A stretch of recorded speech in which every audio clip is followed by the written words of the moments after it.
Capítulo 11. Carter faz algo incrivelmente estúpido e ninguém se surpreende. Eu entendo, Carter, de verdade. Vai me fazer narrar a parte mais dolorosa. É claro, não posso culpá-lo. O que aconteceu foi bastante ruim para mim, mas para você... Bem, eu também não ia querer falar sobre isso. Lá estávamos no Palácio de Inverno, disparando pelos corredores de mármore polido que não tinham sido projetados como pista de atletismo. Atrás de nós, o Tchessueru de duas cabeças derrapava e trombava em paredes, tentando fazer as curvas, como acontecia com Muffin quando vovó lavava o chão. Só por isso o monstro não nos pegou imediatamente. Como tínhamos teletransportado para a sala de Malaquita, eu não fazia ideia de onde ficava a saída mais próxima. Não sabia nem se estávamos no Palácio de Inverno ou se o escritório de Menshikov era só uma réplica bem feita que existia apenas no Duat. Já começava a pensar que nunca sairíamos, quando então dobramos uma curva, descemos correndo uma escada e vimos porta de aço e vidro que davam na praça do palácio. O Tchessueru estava bem atrás de nós. Ele escorregou e rolou pela escada, destruindo uma estátua de gesso de algum czar azarado. Estávamos a 10 metros da saída quando vi as correntes nas portas. "Carter!" arfei, apontando impotente para o cadeado. Odeio admitir que me sentia muito fraca. Eu não tinha força para mais um feitiço. Quebrar o vaso de 7 na sala de Malaquita havia sido minha última cartada, e esse é um bom exemplo de por que não se deve usar a magia para resolver todos os problemas. Invocar uma palavra divina para quebrar o vaso havia consumido tanta energia que eu me sentia como se tivesse cavado buracos no chão sob sol forte. Teria sido muito mais fácil simplesmente jogar uma pedra. Se eu sobrevivesse a essa noite, decidi que incluiria algumas pedras em minha bolsa de ferramentas.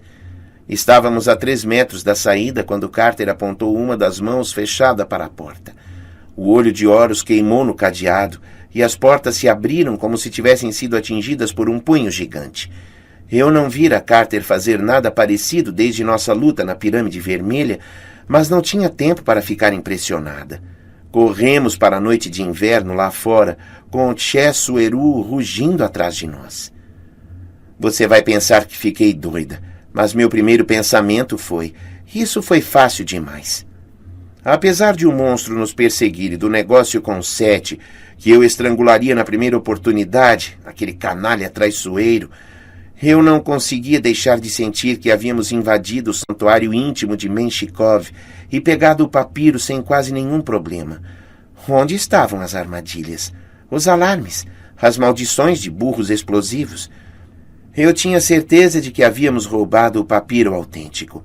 Sentira nos dedos o mesmo formigamento de quando peguei seu outro pedaço no Museu do Brooklyn, sem o fogo, felizmente.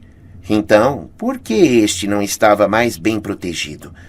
Eu estava tão cansada que fiquei alguns passos atrás de Carter, o que provavelmente salvou minha vida. Senti um arrepio no couro cabeludo e a escuridão acima de mim, uma sensação que lembrava muito a sombra das asas de Necbet. Olhei para cima e vi o Tchessueru passando por cima de nossa cabeça como se fosse um sapo colossal, calculando o bote para aterrissar. "Carter, pare!" gritei. No chão congelado, falar era mais fácil que fazer. Patinei até conseguir parar, mas Carter estava indo depressa demais. Ele caiu sentado e foi deslizando, a espada raspando a seu lado. O Tchessueru caiu bem em cima dele.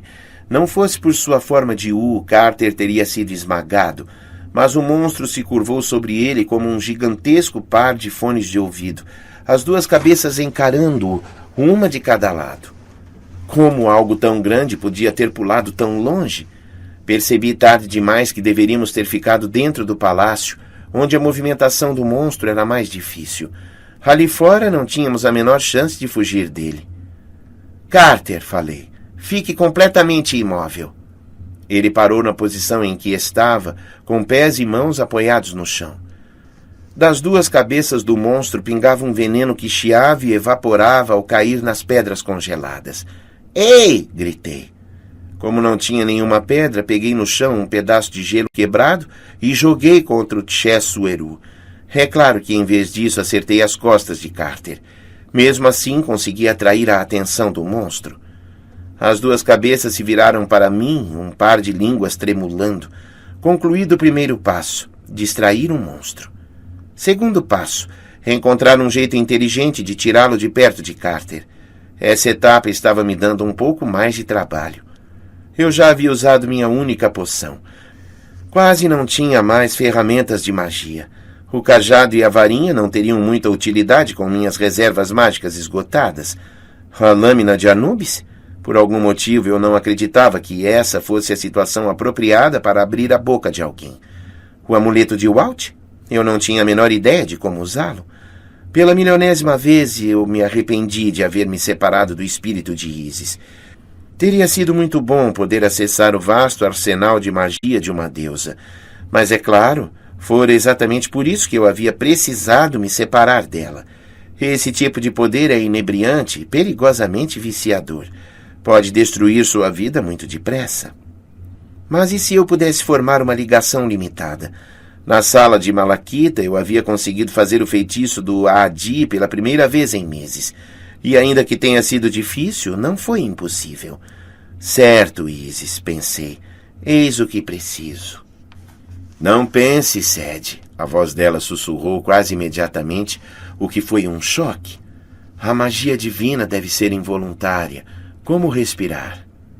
Quer dizer, eu me detive. Não pense. Bem, isso não devia ser muito difícil. Levantei meu cajado e um hieróglifo dourado brilhou no ar.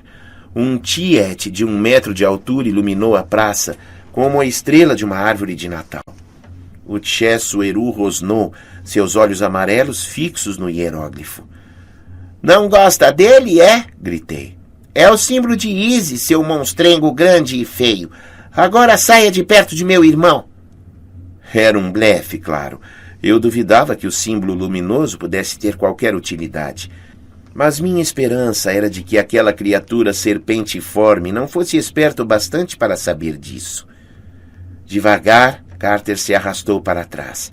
Procurou a espada, mas ela estava a 10 metros de distância, muito fora de alcance. Mantive os olhos no monstro. Usei a base do cajado para traçar um círculo mágico na neve à minha volta. Não me daria muita proteção, mas era melhor que nada. Carter, chamei. Quando eu disser vá, venha correndo para cá. Essa coisa é rápida demais, ele disse. Vou tentar detonar o hieróglifo e cegar a fera. Ainda acho que o plano teria funcionado, mas não tive nenhuma chance de testá-lo.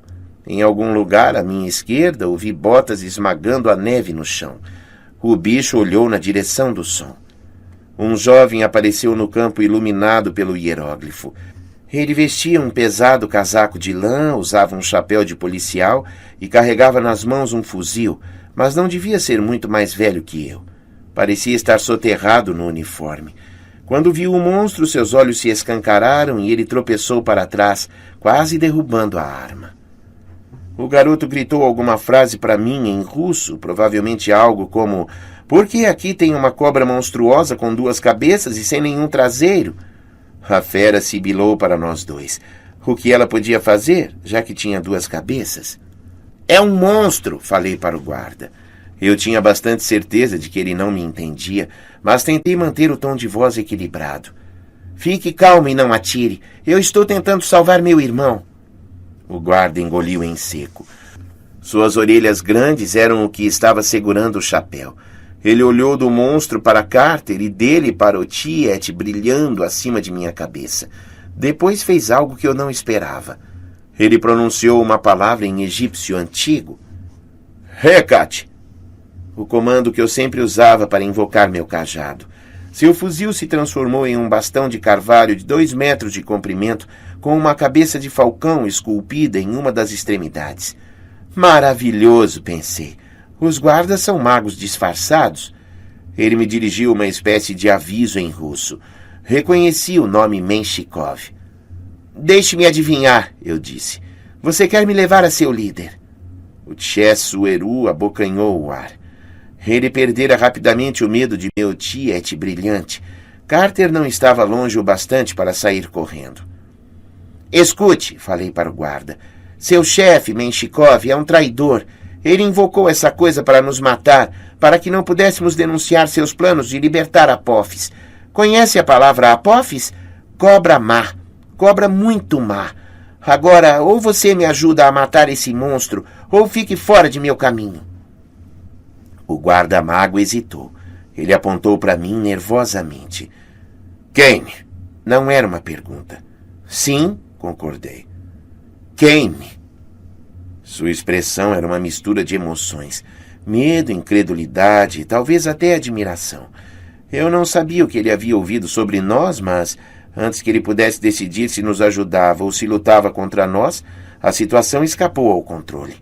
O Tchesueru avançou. Meu irmão ridículo, em vez de rolar para longe dele, enfrentou o monstro. Ele prendeu os braços em torno do pescoço direito da criatura e tentou montar em suas costas, mas o Tchesueru simplesmente virou a outra cabeça para atacar. Em que meu irmão estava pensando? Talvez se julgasse capaz de cavalgar a besta, talvez tentasse ganhar alguns segundos para que eu invocasse um feitiço. Se perguntar a ele agora, Carter vai dizer que não se lembra de nada do incidente. Mas, em minha opinião, o idiota cabeça dura estava tentando me salvar, mesmo que para isso tivesse que se sacrificar. Que ousadia! Ah, sim, agora você tenta se explicar, Carter. Pensei que você não se lembrasse desse episódio. Fique quieto e me deixe contar a história. Como eu estava dizendo, o Tchesueru atacou Carter e tudo pareceu ficar em câmera lenta. Eu me lembro de gritar e apontar meu cajado para o monstro. O soldado mago gritou em russo. A criatura cravou as presas no ombro esquerdo de Carter, que caiu no chão. Esqueci meu círculo improvisado. Corri para ele e meu cajado brilhou. Não sei como reuni aquele poder. Como Isis dissera, eu não pensei. Apenas canalizei toda a minha ira e meu choque para o cajado. Ver Carter ferido era um insulto final. Meus avós haviam sido possuídos, minhas amigas atacadas, e meu aniversário arruinado. Mas meu irmão era outra história. Ninguém tinha permissão de machucá-lo. Disparei um raio de luz dourada que atingiu o monstro com força de um jato de areia. O Tchesueru se desfez em pedaços, até não restar nada além de um monte de pó fumegando na neve e alguns fragmentos do cajado destruído de Menshikov. Corri para perto de Carter. Ele estava tremendo, com os olhos revirados. 2 furos em seu casaco soltavam fumaça. Kane, o jovem russo disse com um tom admirado. Peguei uma lasca de madeira e mostrei a ele. Seu chefe Menshikov fez isso. Ele está trabalhando para Apophis. Menshikov, Apophis. Agora afaste-se. O mago pode não ter entendido minhas palavras, mas captou a mensagem. Ele se virou e correu. Segurei a cabeça de Carter. Não conseguia carregá-lo sozinha, mas precisava tirá-lo dali. Estávamos em território inimigo. Eu precisava encontrar Bess. Fiz um grande esforço para colocá-lo em pé. Então, alguém segurou o outro braço de Carter e nos ajudou a levantar. Era Seth, sorrindo para mim, ainda com aquela ridícula roupa de dançarino de discoteca, coberto de pó de malaquita. Os óculos brancos de Menshikov, quebrados, estavam em sua cabeça. Você, falei, tão cheia de ódio que nem conseguia formular uma ameaça de morte decente. Eu? Seth confirmou com alegria extrema. Que tal tirarmos seu irmão daqui? Vladimir não está de bom humor.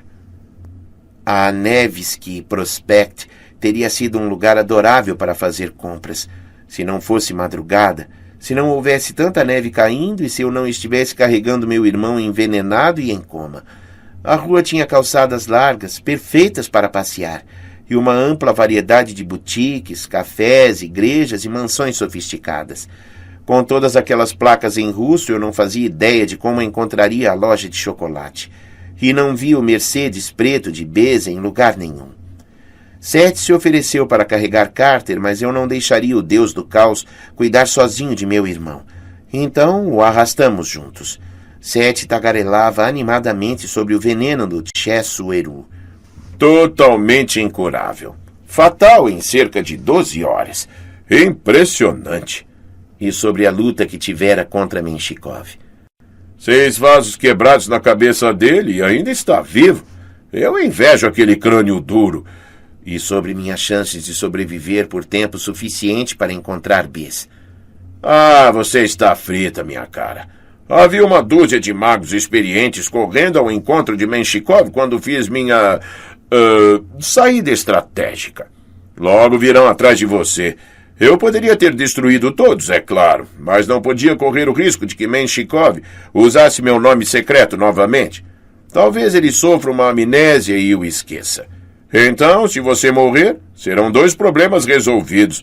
Ah, desculpe, eu acho que isso foi indelicado. Vamos. A cabeça de Carter pendia para um lado. Sua respiração parecia quase tão ruim quanto a de Vlad, o inalador. Por favor, não pense que sou burra. É claro que eu me lembrava do mini Carter de cera que Jas me dera. Eu sabia que aquele era o tipo de emergência em que ele poderia ser útil. Como Jas previra que Carter ia necessitar de cura, isso é algo que nem imagino. Mas era possível que a estatueta conseguisse tirar o veneno dele, apesar de Seth ter dito que era incurável. O que, afinal, um deus do mal sabe sobre cura? Mas havia problemas. Primeiro, eu conhecia muito pouco sobre magia de cura. Precisava de tempo para descobrir qual era o feitiço apropriado, e como eu tinha uma única estatueta de cera, não podia me dar ao luxo de errar. Segundo, eu não podia fazer isso enquanto era perseguida por Menshikov e seu pelotão de capangas mágicos russos, nem queria baixar a guarda enquanto Seth estivesse por perto. Eu não sabia por que ele havia decidido ser útil de repente, mas quanto antes pudesse me livrar dele, melhor. Eu precisava encontrar Bes e recuar para algum lugar seguro, se é que esse lugar existia. Seth continuava tagarelando sobre todas as maneiras emocionantes como os magos poderiam me matar quando nos alcançassem. Finalmente vi uma ponte adiante sobre um canal congelado. Estacionado no meio dela estava o Mercedes preto. Bes estava recostado no capô, comendo pedaços de um tabuleiro de xadrez de chocolate. Ao lado dele havia uma grande sacola de plástico, a qual eu esperava que estivesse cheia de chocolate para mim. Gritei para ele, mas Bes estava tão compenetrado no banquete de chocolate, o que acho compreensível, que não percebeu nossa presença até chegarmos a poucos metros de distância. Então ele levantou a cabeça e viu Seth. Comecei a falar. Bes, não... Tarde demais. Como um gambá, o deus anão ativou sua defesa padrão. Seus olhos pularam. A boca se escancarou de um jeito impossível. Ele gritou "bu" tão alto que meus cabelos foram jogados para trás e fragmentos de gelo caíram dos postes da ponte. Seth pareceu não se afetar nem um pouco. Olá, Bes, ele disse. Francamente, você não é tão assustador com o chocolate espalhado pela cara. Bes olhou irritado para mim. O que ele está fazendo aqui? Não foi ideia minha, garanti. Contei uma versão resumida de nosso encontro com Menshikov. E Carter acabou sendo ferido, concluí, o que parecia bem óbvio. Precisamos tirá-lo daqui. Mas primeiro, Seth interrompeu, apontando para a sacola do Museu do Chocolate ao lado de Bes. Não resisto a uma surpresa. O que tem aí? Um presente para mim? Bes franziu a testa. Seth queria uma lembrança. Eu trouxe para ela a cabeça de Lenin. Seth deu um tapa na coxa de Bes, satisfeito. Bes, que maldade! Ainda há esperança para você. Não estou falando da cabeça verdadeira, Bes explicou. É de chocolate. Ah, que pena. Pode me dar um pedaço de seu tabuleiro, então? Eu adoro comer peões. Saia daqui, Seth, Bes disse. Bem, eu poderia fazer isso, mas como nossos amigos estão a caminho, pensei que talvez devêssemos fazer um acordo. Seth estalou os dedos e um globo de luz vermelha surgiu em sua frente. Nele vimos a imagem holográfica de 6 homens que vestiam uniformes de guardas entrando em 2 carros esportivos brancos. Os faróis se acenderam. Os automóveis saíram a toda de suas vagas e depois atravessaram uma parede de pedra como se ela fosse feita de fumaça. Eu diria que vocês têm uns 2 minutos. Sete sorriu e o globo vermelho desapareceu. Você se lembra dos capangas de Menshikov, Bess? Tem certeza de que não quer encontrá-los de novo? A expressão do deus anão ficou sombria e ele esmagou com a mão uma peça de xadrez de chocolate branco. Seu mentiroso, trapaceiro, assassino, pare! Falei. Carter gemeu em seu torpor pelo envenenamento. Ou ele estava ficando mais pesado, ou eu estava ficando cansada de segurá-lo. Não temos tempo para discutir, continuei. Sete, você está se oferecendo para deter os magos? Ele riu. Não.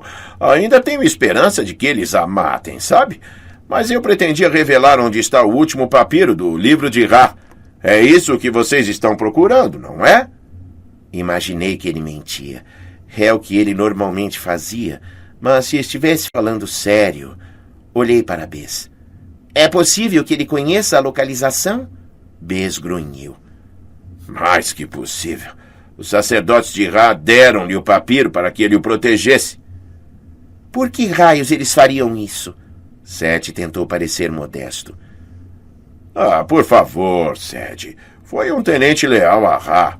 Se você fosse Ra e não quisesse ser incomodado por nenhum mago velho tentando acordá-lo, não confiaria o segredo de sua localização a seu servo mais temido?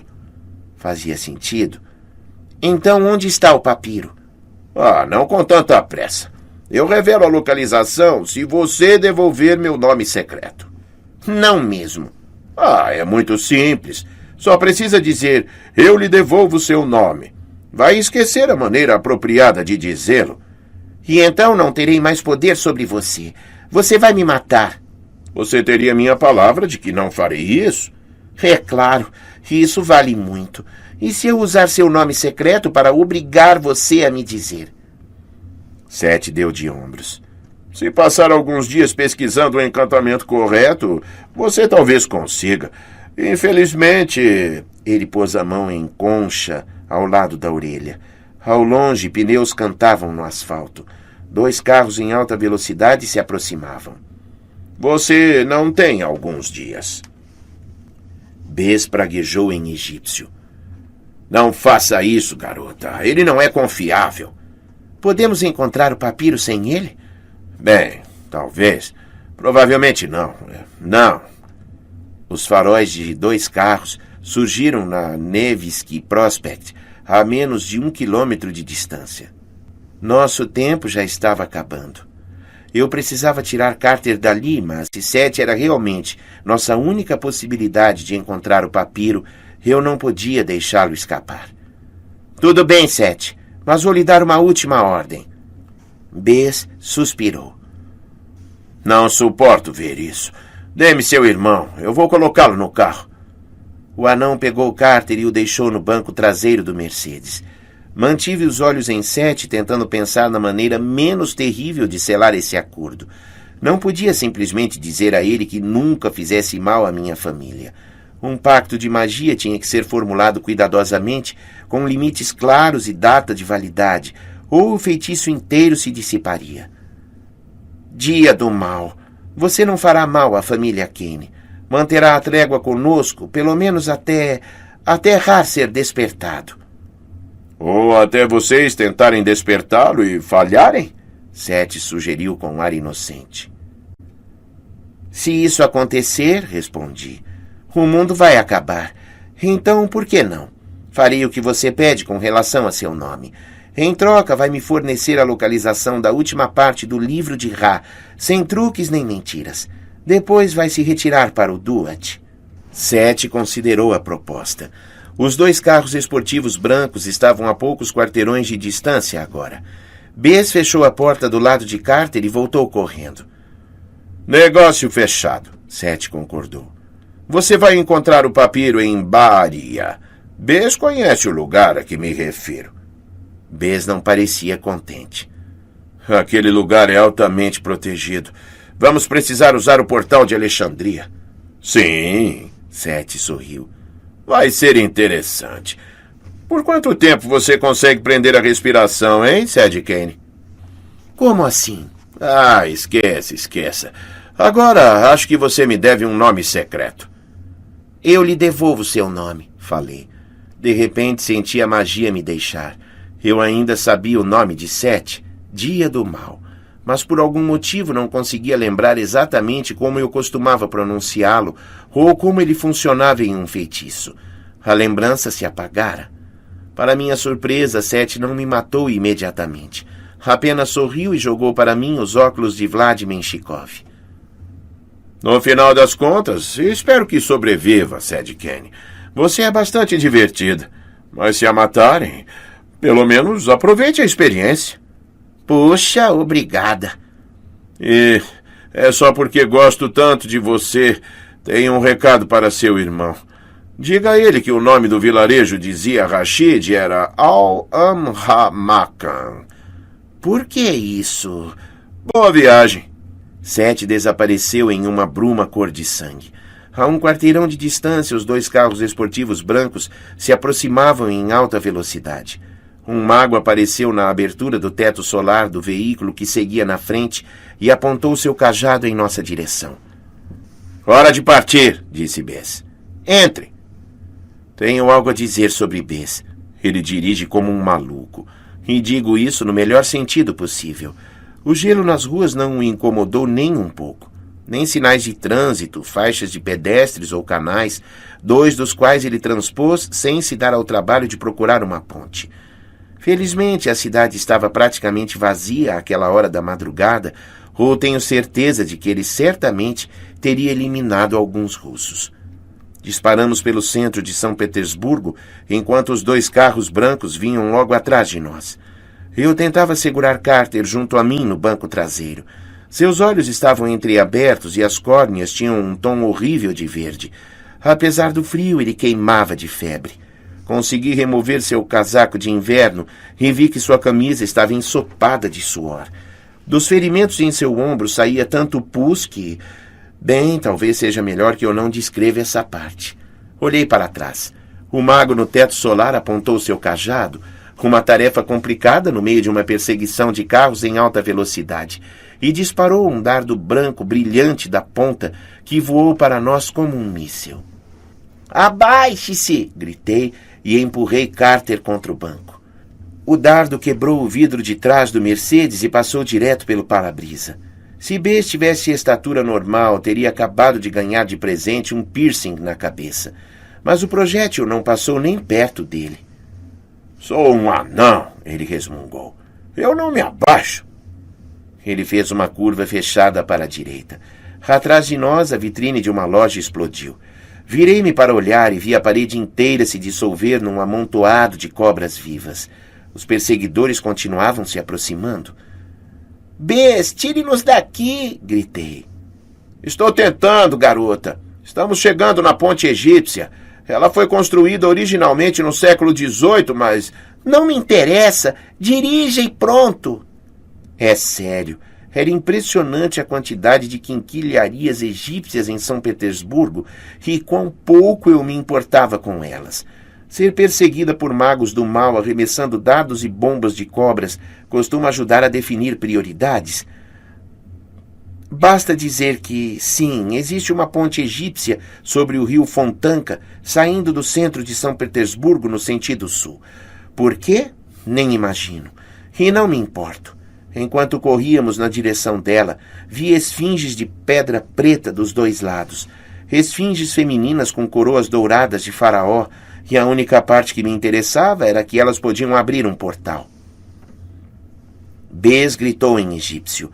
Uma luz azul brilhou sobre a ponte. Um redemoinho de areia apareceu.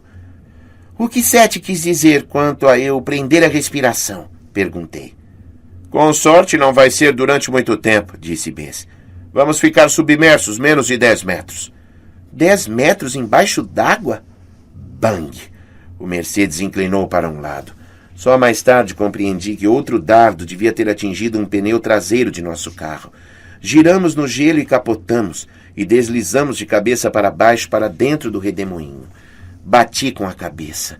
Abri os olhos tentando me manter consciente, mas ou eu estava cega ou a escuridão era completa.